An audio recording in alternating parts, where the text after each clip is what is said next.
Bismillahirrahmanirrahim. Hamdan lillah, salatan wa salaman ala Sayyidina Muhammad ibn Abdillah Rasulillah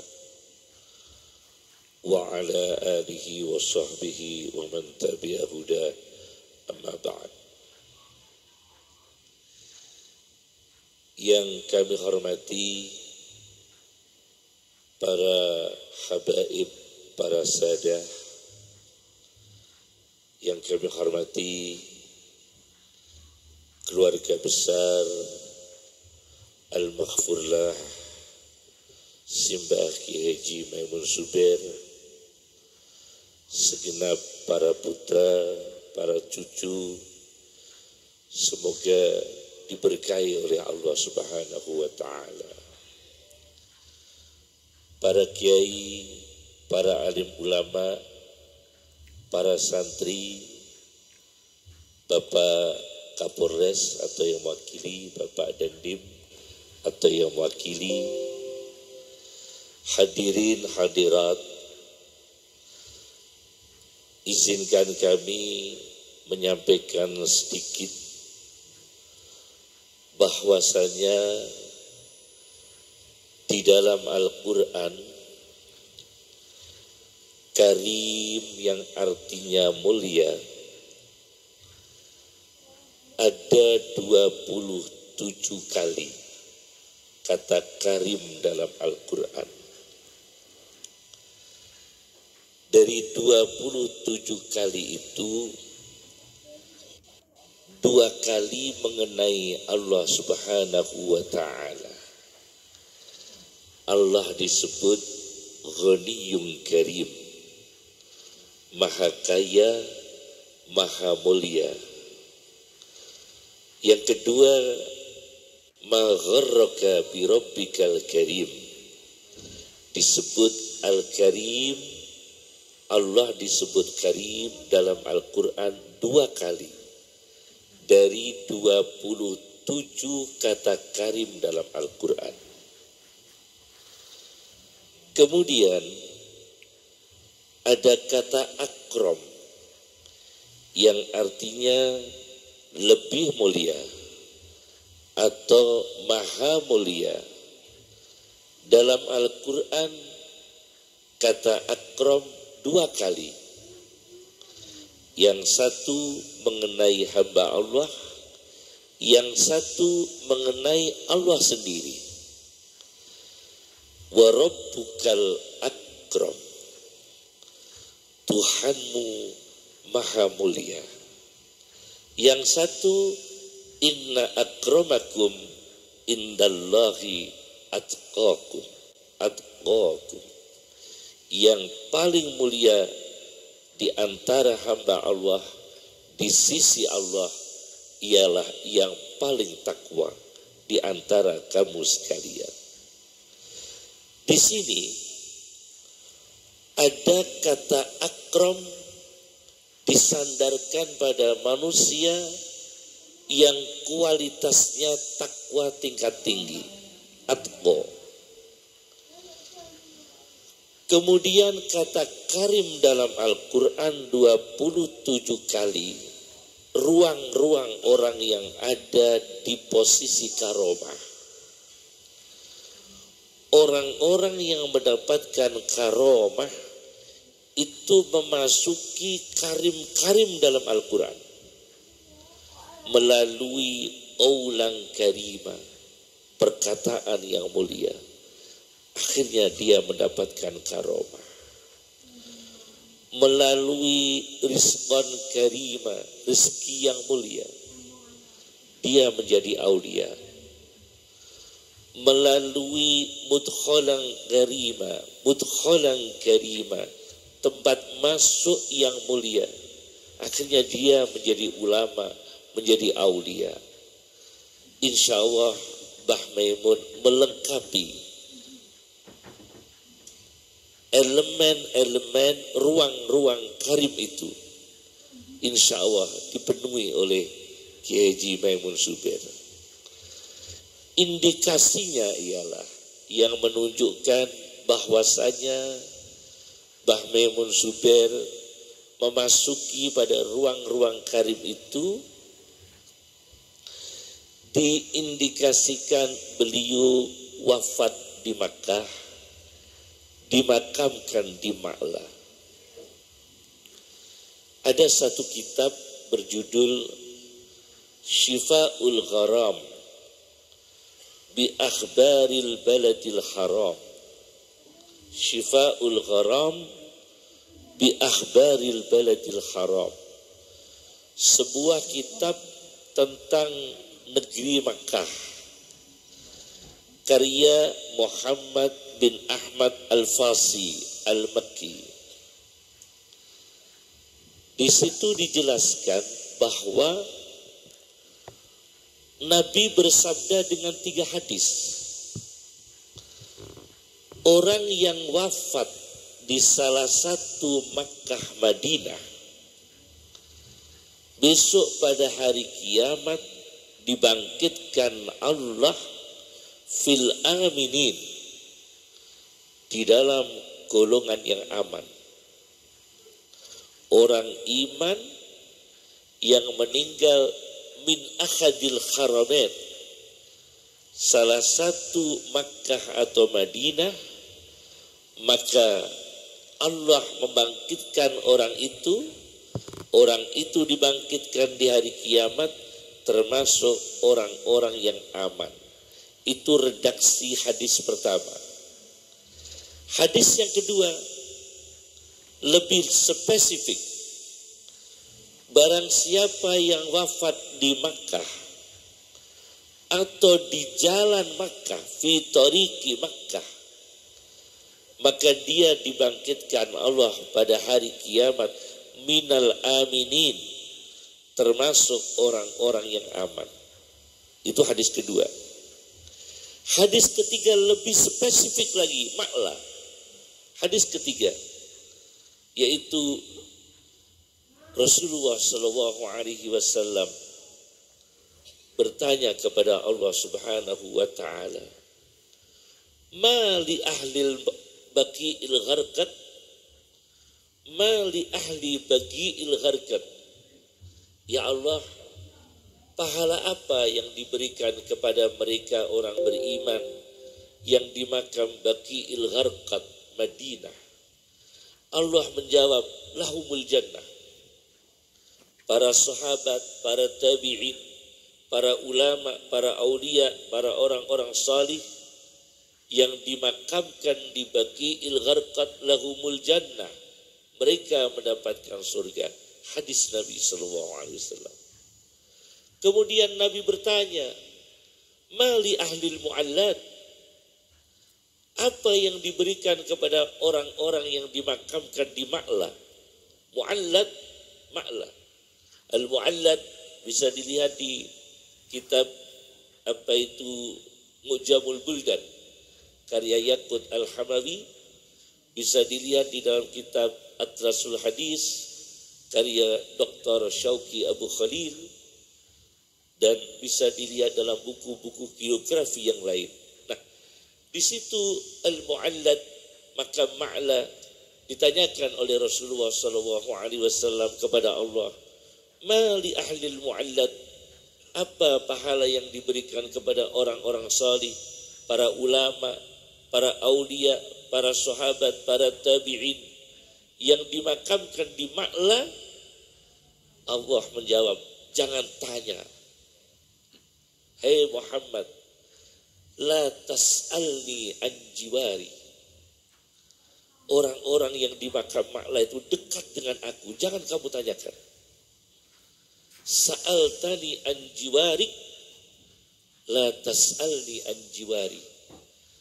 Anda sudah tanya pahala yang aku berikan kepada orang-orang yang di makam Baqi, sudah aku jawab. Tapi kalau yang di makam Ma'la, jangan kamu tanyakan, itu orang-orang yang dekat dengan aku. Semoga Mbah Maimun Zubair termasuk dalam karomah ini. Jelas ini hadisnya di dalam kitab Syifa'ul Gharam bi Akhbaril Baladil Haram, karya Ahmad bin Muhammad bin Ahmad Al-Fasi Al-Makki.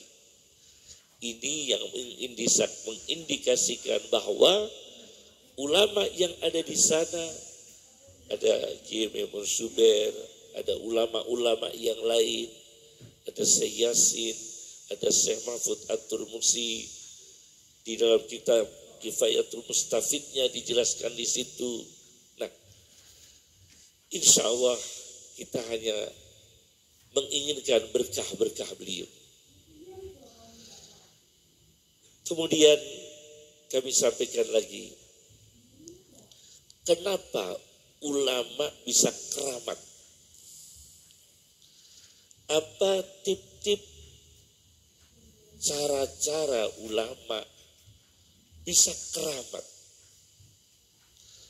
Memang orang berilmu tidak semua mendapatkan karomah yang spesifik, meskipun punya spesifik karomah ilmu. Satu adalah alimun mukram, seorang ulama yang dimuliakan. Kenapa dimuliakan? Karena mukrim, memuliakan. Karena dia memuliakan, maka dimuliakan. Karena dia menghargai, maka dihargai. Ulama seperti ini biasanya tawadhu sekali. Ditandai dengan tawadhu.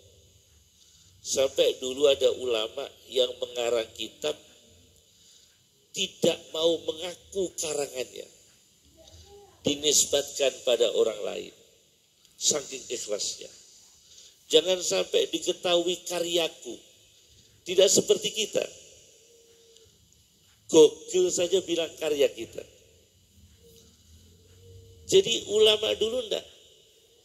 Karyanya sendiri dinisbatkan pada orang lain. Bahkan Ahmad bin Hanbal itu kalau berdoa kan banyak kabulnya. Tapi ketika diminta berdoa ada kesulitan manusia, beliau mendiamkan dulu. Begitu orangnya keluar, baru didoakan. Supaya nanti kalau kabul, tidak populer doanya dia. Itu Ahmad bin Hanbal. Jadi Ahmad bin Hanbal dapat tamu, ada kesulitan, minta didoakan muskilah ini, problem ini, penyakit ini, kesulitan ini. Beliau tidak mensegerakan berdoa di depan tamunya. Tamunya keluar, diam-diam Ahmad bin Hanbal mendoakan. Begitu berhasil, tidak populer doa beliau. Inilah cara orang dulu, seorang ulama. Tidak seperti kita. Kita ini, orang mandi, wes ngaku mandi. Orang alim ngaku alim. Jadi ulama dulu Masya Allah, tawadhu sekali. Maka mulia, karomah. Yang kedua, ulama yang mulia keramat itu orang yang ifadah istifadah. Dia mengambil faidah, istifadah, juga memberi faidah. Imam Nawawi di dalam kitabnya Bustanul Arifin mengatakan hadis Nabi dari Sunan Tirmidzi, la yashba'al mu'minu min khairin yasma'uhu. Tidak akan merasa kenyang orang yang beriman dari kebaikan yang dia dengar. Yang menyampaikan itu orang awam, kita terima. Orang yang lebih tidak pintar dari kita, kita terima. Selama itu kebaikan. Orang di bawah kita menasihati kita, kita terima. Khutbahnya orang yang di bawah kita, kita terima. Itu menunjukkan insya Allah kita mendapatkan karomah. Karena membiasakan menerima kebaikan dari berbagai sumber, meskipun orang-orang itu di bawah kita, di dalam ilmunya, di dalam kehormatannya, di dalam nasabnya, meskipun di bawah kita. Itu yang kedua, mau istifadah, mau ifadah. Kiai-kiai dulu, Masya Allah, kakek saya juga lama mengaji di Sarang, di Umar Harun, kemudian ayah saya di Gunggang 9 tahun, ikut istifadah dengan Mbah Ahmad, Mbah Imam, Mbah Zubair, selama mengungsi di Gonggang 9 bulan, menggonggang di 9 bulan, dan makanan itu dikirim dari Mbah Ahmad, dari Mus ya. Sementara bude saya satu rumah dengan Mbah Mun, ibunya Pak Salam itu waktu itu, ketika mengungsi di Sarang. Itu menyempatkan untuk mengaji ke Mbah Zubair, menyempatkan untuk mengaji ke Mbah Ahmad, menyempatkan mengaji ke Mbah Imam. Karena apa? Ifadah, istifadah. Yang ketiga, kiai keramat, ulama keramat itu alimun sahiyun, kudu lomo. Ulama keramat itu lomo. Ada ulama bernama Abu Muslim Al-Khawlani, diperintah istrinya belanja dengan membawa uang 1 dirham. Begitu belanja mau beli tepung di pasar, sebelum belanja uang itu diminta oleh pengemis. Akhirnya beliau lari ke toko lain supaya tidak diikuti pengemis. Pengemis itu masih mengikutinya. Akhirnya diberikan kepada pengemis. Gak jadi belanja beliau. Dan karena tidak punya uang, istrinya menunggu di rumah mau beli tepung. Beliau mencari tatah kayu, serbut kayu, limbah kayu. Dimasukkan dalam kantong, rapi, dibawa pulang. Dibawa pulang karena istri menunggu untuk membeli tepung terigu. Beliau uangnya sudah diminta pengemis. Beliau mencari nukhata. Nukhata itu limbah kayu. Begitu dibawa, dimasukkan kantong, diberikan kepada istrinya, beliau pergi. Takut istrinya marah karena nggak bawa tepung. Bawanya itu limbah kayu. Tapi alangkah terkejutnya, malam hari itu beliau datang, istrinya telah membuat roti yang lezat. Ternyata kantong yang isinya limbah kayu itu berubah menjadi tepung. Itu keramat. Keramat. Ulama yang keramat. Limbah kayu berubah menjadi tepung. Karena apa? Dia altruisme. Uang 1 dirham diberikan kepada pengemis. Itu ulama dulu. Jadi keramat. Keramatnya itu karena loma, dermawan, menjadi keramat. Itu yang ketiga. Yang keempat, ulama yang keramat itu ulama yang riayatus sirri wal alaniyah, menjaga lahiriah dan batiniyah. Ulama tajwidnya kurang bagus, jangan sampai digunjing. Karena di sisi lain dia khusyuk mungkin. Tajwidnya kurang bagus, tapi khusyuk. Kita yang tajwidnya bagus, belum tentu khusyuk. Tajwid kita mungkin lebih bagus, tapi belum bisa khusyuk.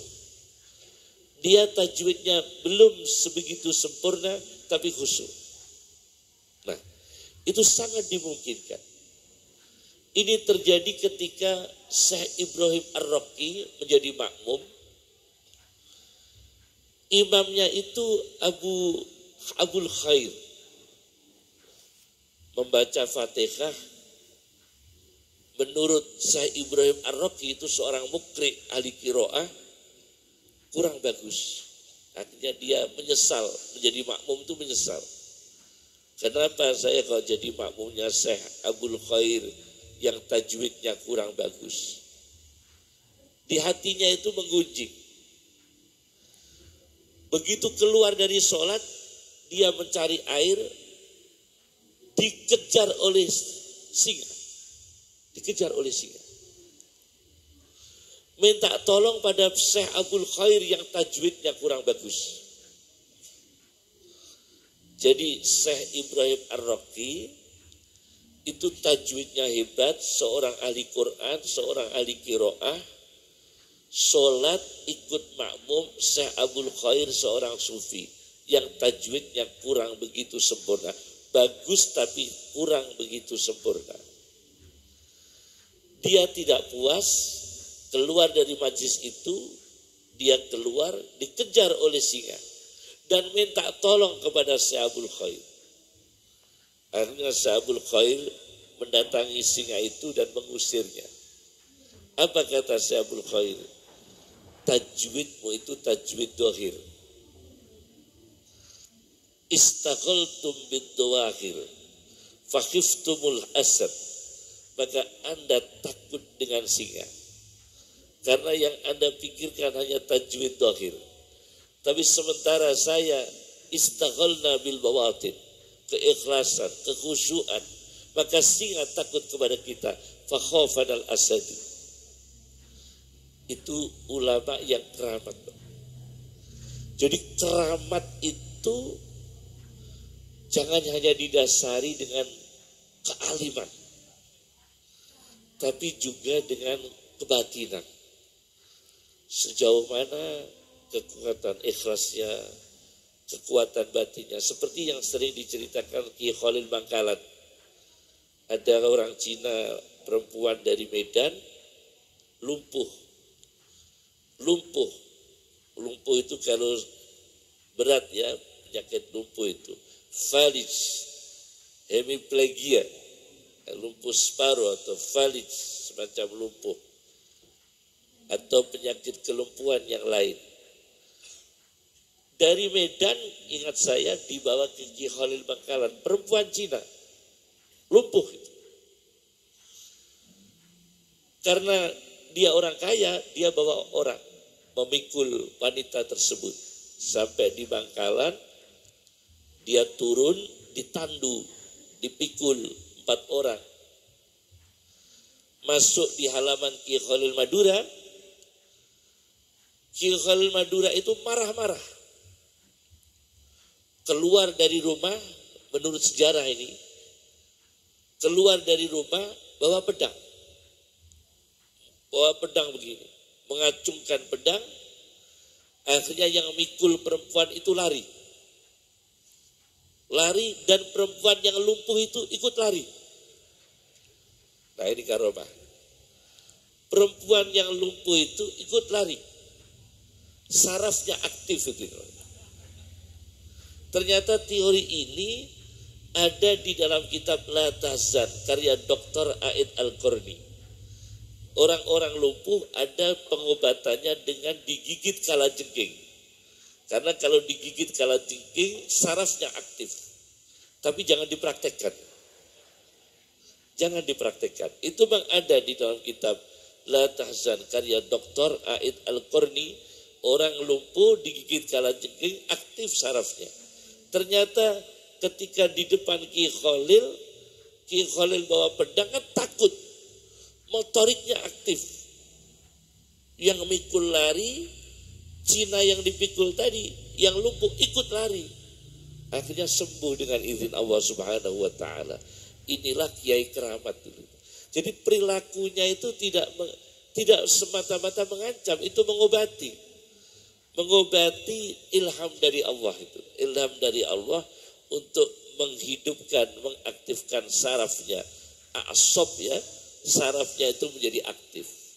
Nah, itu namanya ulama yang menjaga asir wal alaniyah, menjaga antara apa yang di dalam batin dan apa yang di luar dijaga. Yang terakhir, ciri-ciri ulama keramat itu ada ciri-ciri ulama keramat, mohon maaf, yaitu kalau makan jangan terlalu banyak. Itu lebih mudah mendapatkan karomah. Kalau makan jangan terlalu banyak ya. Ojo pol-polan. Jangan ya. Meskipun rawi-rawi itu ada rawi al-batin itu kan ada ya. Rawi-rawi hadis itu kan ada yang al-batin, berperut besar. Al-batin itu berperut besar ya. Tapi kita usahakan makan jangan terlalu banyak. Itu untuk memudahkan menjadi alim yang keramat. Gritnya sangat tinggi, Kiai. Ulama yang makannya tidak terlalu banyak itu gritnya tinggi. Bukan hanya dipamerkan di medsos, tapi di media malaikat. Bukan hanya di medsos, tapi di media malaikat. Ada satu kitab Kunuzul Haqaiq karya Abdurrauf Al-Munawi, tepinya Al-Jami'us Shaghir. Rasulullah SAW bersabda, Innallaha yubahil malaikah biman qalla mat'amuhu. Allah membanggakan, memamerkan di hadapan malaikat orang yang makannya sedikit. Biman qalla mat'amuhu. Orang yang makannya sedikit. Maka Syekh Nawawi diceritakan oleh Habib Zain bin Ibrahim bin Sumaid Madinah dalam kitabnya Al-Manhajus Sawi. Ada kitab Al-Manhajus Sawi karya Syekh Ibrahim Zain bin Ibrahim bin Sumaid Al-Muammar yang masih hidup sekarang di Madinah. Di situ diceritakan Syekh Nawawi itu kalau di depan gurunya, di depan kiainya diajak makan bersama, dia tidak berani makan. Karena takutnya itu mengambil yang disukai kiainya. Jadi dia mau mengambil tuh takut. Pas diajak makan bareng kiainya, itu Syekh Nawawi berusaha tidak makan dulu. Takutnya dia mengambil, ternyata yang diambil itu yang diinginkan oleh gurunya. Maka beliau tidak berani. Itu adabnya Syekh Nawawi. Maka Syekh Nawawi karomahnya besar. Kemudian Syekh Nawawi diceritakan lagi oleh Habib Zain bin Ibrahim bin Sumaid bahwasanya Syekh Nawawi itu kalau mau mengaji dia bersedekah dulu. Diniatkan pahalanya untuk gurunya. Dan niatnya, ya Allah, jangan sampai diperlihatkan kepada kami kekurangan guru kami. Ya Allah, jangan sampai engkau perlihatkan kekurangan guru kami terhadap kami. Supaya kami selalu menghormatinya. Jadi tidak ingin Imam Nawawi itu tahu kekurangan gurunya. Maka kalau punya guru baca kitab, salah-salah sedikit, jangan sampai dikritik.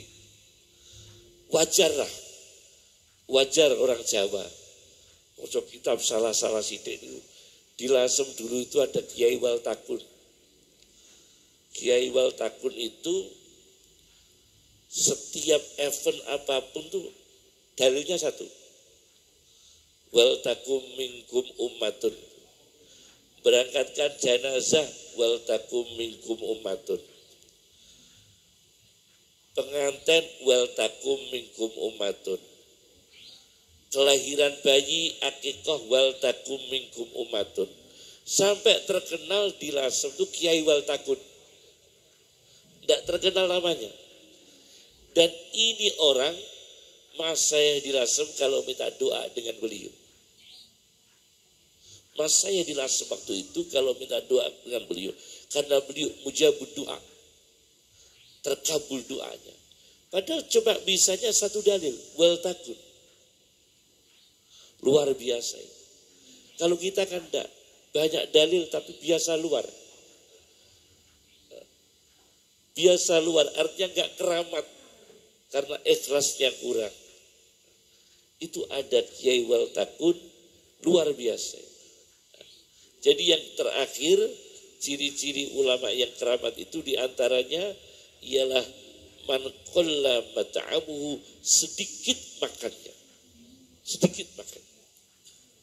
Saya ingat Kiai Sahal Mahfud, Pak Le saya, adik kandung ibu saya, Kiai Sahal Mahfud dulu cukup lama di Pon Gula Wentah sama ulama sarang, diantaranya dengan Mbah Ahmad, Mbah Zubair, dan mas saya yang lain. Beliau kan kurus. Nah, digoda sama abah saya. Hal, abah saya mikirnya hal. Awakmu nakhilul jismi, Syekh Abdul Qadir itu kurus. Kata Kisahal, sayangnya aku kan gak Robul Qomah. Kalau Robul Qomah itu posturnya itu sedang. Tapi Kisahal kan enggak. Jadi ulama itu ceritanya yang banyak biografinya itu nakhilul jismi, Robul Qomah. Berbadan lebar, setahu saya ulama yang makan kuat tapi dengan kelebihan karomah yang luar biasa, Muawiyah bin Abi Sufyan. Itu kuat makannya.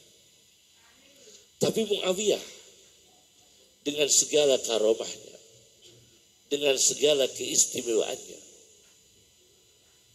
Basim Asy'ari itu, ayah saya dengan Ki Badrus Purwasri, itu kan makan, kalau di rumah Basim kan beli, ayah saya sama Ki Badrus.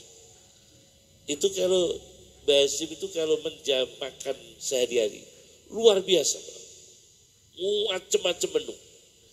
Tapi tidak dimakan supaya punya sisa banyak, nanti diberikan kepada santri, diberikan kepada tetangga. Itu kelebihan beliau. Jadi yang dimakan beliau sedikit, Inilah yang bisa saya sampaikan. Semoga barokah dan kita hanya mengambil berkah dari para ulama dulu. Semoga bermanfaat dan seluruh amal dan apa yang ditinggalkan Mbah Maimun, karya-karya besar beliau, tarbiyah beliau, ibadah beliau, suluk beliau, dan sirah-sirah beliau yang bisa kita teladani, yang kita mampu untuk diteladani. Karena ulama-ulama yang berat, artinya berat itu dengan ibadah tingkat tinggi, sirah yang tingkat tinggi, sedikit yang bisa kita teladani. Seperti kehilangan ulama-ulama dulu, itu memang al-ilmu nurun, ilmunya menjadi menurun. Al-ilmu nurun, ilmunya menjadi menurun. Tetapi alhamdulillah bangsa Indonesia ini diberi karunia oleh Allah Subhanahu wa ta'ala. Kecenderungan tafaqquh fiddin itu luar biasa. Himmah pada agama Allah luar biasa. Bangsa Indonesia ini. Dan orang memuliakan orang ahli agama luar biasa. Dirasakan sekali, mayyuridillahu bihi khairan yufaqihu fiddin. Sedikit saja paham agama, nasibnya baik. Yuridillahu bihi khairan. Allah menghendaki nasibnya baik. Orang yang diberi pemahaman sedikit saja dari agama, nasibnya baik. Sampai ilmu ila hadrati itu, itu bisa ziarah berkali-kali. Ngimami ziarah Wali Songo, ngimami umroh, ngimami apa. Itu dengan ilmu ilah hadrati saja. Itu berkahnya luar biasa. Manakib berkahnya luar biasa. Itu diantaranya anugerah Allah, hadiah Allah yang diberikan kepada bangsa Indonesia. Sampai orang awam saja itu bisa dihormati. Orang awam. Saking lunaknya hati kita ini terhadap ulama, lunaknya hati kita ini kepada orang-orang yang difahamkan Allah pada agama Allah Subhanahu wa ta'ala. Cukup dari kami, semoga berkah semua. Kita mendapatkan berkahnya Mbah Maimun dan semua putra dan cucu, mungkin sabun canggan atau cicit buyut, sabun buyut. Namun sabun buyut ini moga-moga berkah semua, difutuh oleh Allah Subhanahu wa ta'ala, dan semua santri diberikan futuh oleh Allah. Terakhir, para ulama dulu mengijazahkan kepada kita, karena momen ini yang dikholi seorang ulama, maka ada titipan dari Syekh Mahfud Termas diberikan kepada Mbah Hasyim Asy'ari, diberikan kepada ayah saya, diberikan kepada saya. Ada doa dari ulama Syekh Mahfud untuk menjadi ulama. Allahumma sakhir lana al-kutuba kullaha. Allahumma sakhir lana al-kutuba kullaha. Ya Allah, tundukkan kepada kami seluruh kitab. Allahumma sakhir lana al-kutuba kullaha. Itu doa dari ayah saya, dari Mbah Hasyim Asy'ari, dari Syekh Mahfud Termas. Semoga bermanfaat. Cukup dari kami. Assalamualaikum warahmatullahi wabarakatuh.